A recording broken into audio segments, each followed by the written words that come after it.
Buenas noches, ingeniero. Mi nombre es Marcelo Enrique Marmanillo Chacoya y el día de hoy voy a responder las preguntas del primer examen del curso de diseño estructural. Primera pregunta. Comente cuáles son los objetivos del diseño estructural y desde cuándo debemos incorporarlos al diseño arquitectónico. La importancia del diseño estructural recae en que gracias a este se va a poder brindarle seguridad a los ocupantes, ya que la parte estructural es la encargada de resistir y aguantar diferentes tipos de fuerzas, también el peso de la misma estructura, diferentes tipos de movimientos y, ¿por qué no?, también aguantar al tiempo. Ahora, ¿desde cuándo debemos incorporarlos al diseño arquitectónico? Bueno, durante el proceso arquitectónico se suele incorporar ya a partir del partido arquitectónico, porque una vez definido las áreas, las utilidades de estas, el tipo de diseño que se va a utilizar, se ve lo que viene siendo la parte tecnológica, la tecnología estructural, que pueden ser definir el tipo de cimentación que se va a hacer, definir el tipo de columnas, las inclinaciones de los techos, etcétera. ¿Cómo se complementan ambos tipos de diseño, el arquitectónico y el estructural? En sí, ambos van de la mano, aunque sean ciencias distintas, ya que podemos verlo como que el diseño estructural es como el esqueleto, la parte interior de toda una estructura, ya que esta va a ser la encargada de aguantar, de soportar fuerzas, la que va a dar el equilibrio y la resistencia. Mientras que la parte arquitectónica es la que va a definir la eficiencia y la utilidad. Y su función, claro, la que va a definir la diferente función de los diferentes espacios, la utilidad de las mismas y, ¿por qué no?, también los visuales de la estructura. Siguiente pregunta. ¿Cuáles son los conceptos básicos aprendidos en la presente unidad referente al diseño estructural que se deben incluir a partir de ahora en sus diseños arquitectónicos? Hemos visto tres puntos, bueno, y un punto más, el primero que era básicamente un concepto del por qué es útil el diseño estructural y para qué sirve. Después tenemos la parte de la normatividad, que es lo que, según dicta la norma, ciertos requisitos, ciertas recomendaciones al momento de hacer una edificación y ciertas reglas ya establecidas. Después tenemos el estudio el de mecánica de suelos, en el cual nos va a decir cómo funciona cada tipo de suelo o para qué sirven, cómo se desenvuelven estos. Y referente a esto también tenemos el tipo de cimentación, que dependiendo del tipo de suelo se va a darle una cimentación específica para cada uno. Recordemos que no hay un tipo de suelo en el cual no se pueda construir, porque para eso están las cimentaciones. Siguiente pregunta.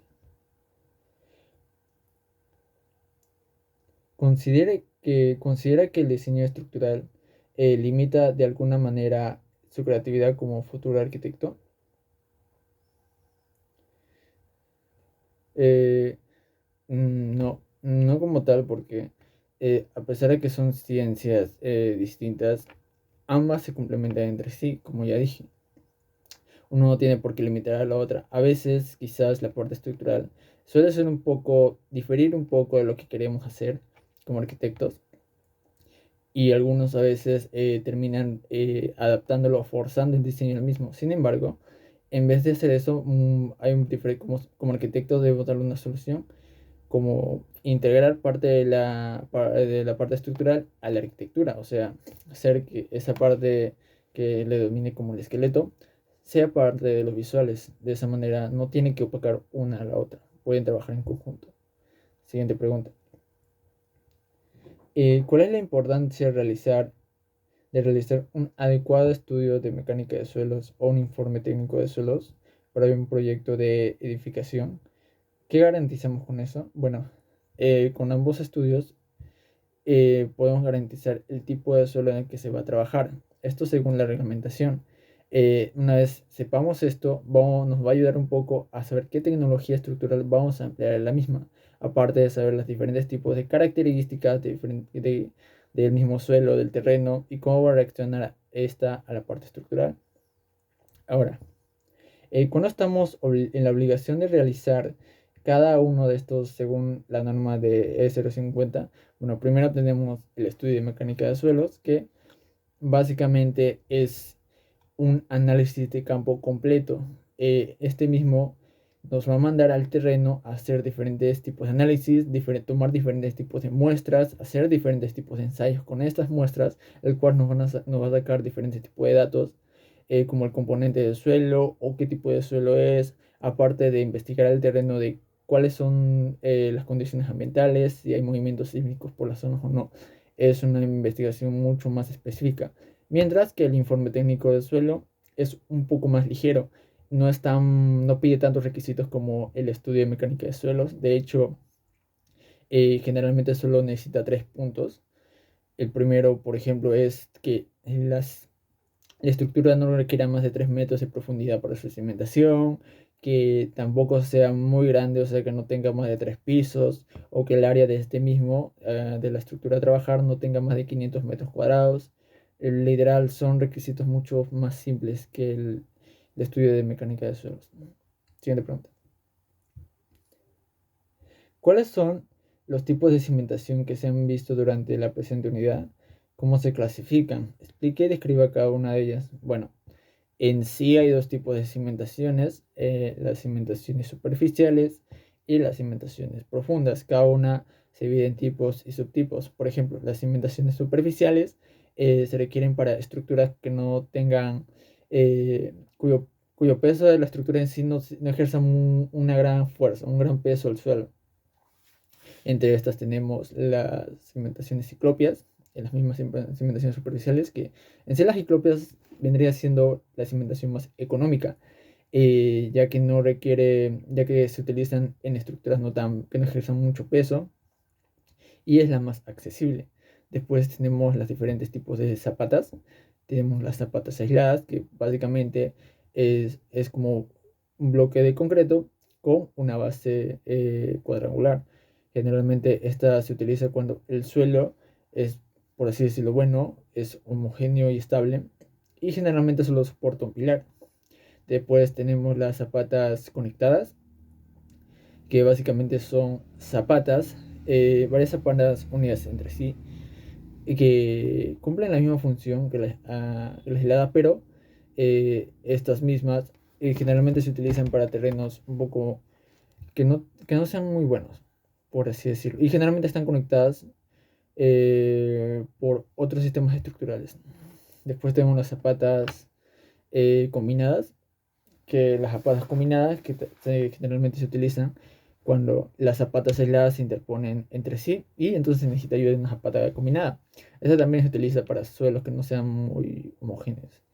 Después están los emparellados, que básicamente es una combinación de concreto armado y rejas y fierro, que forman como una especie, un tipo de malla. Esto se utiliza cuando el suelo como tal es muy irregular y se necesita ayuda de como los emparellados. Este emparellado va a reunir diferentes tipos de zapatas combinadas para darle más estabilidad al terreno.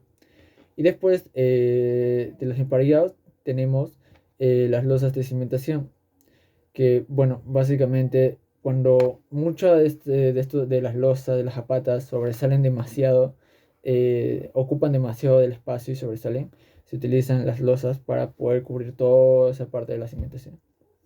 Ahora tenemos las cimentaciones profundas, que como su nombre lo indica, es para edificios o estructuras más grandes que van a ejercer una mayor cantidad de peso y por ende necesitan un tipo de cimentación mucho más profundas. Entre esta cimentación tenemos los diferentes tipos de pilotes. El pilote normal, que básicamente, como su nombre indica, es solo un pilote que, bueno, soporta, es un pilote normal, común y corriente. Después están los pilotes aislados, que, bueno, es un pilote pero que está con una considerable separación uno de otros. Después están los pilotes de densificación, que son pilotes conectados entre sí por diferentes sistemas, por otro sistema estructural, que generalmente sirven para complementar los otros. No necesariamente aguantan demasiado, pero mayormente su función es solo ayudar a soportar la carga, nada más. Y después están los cajones de cimentación.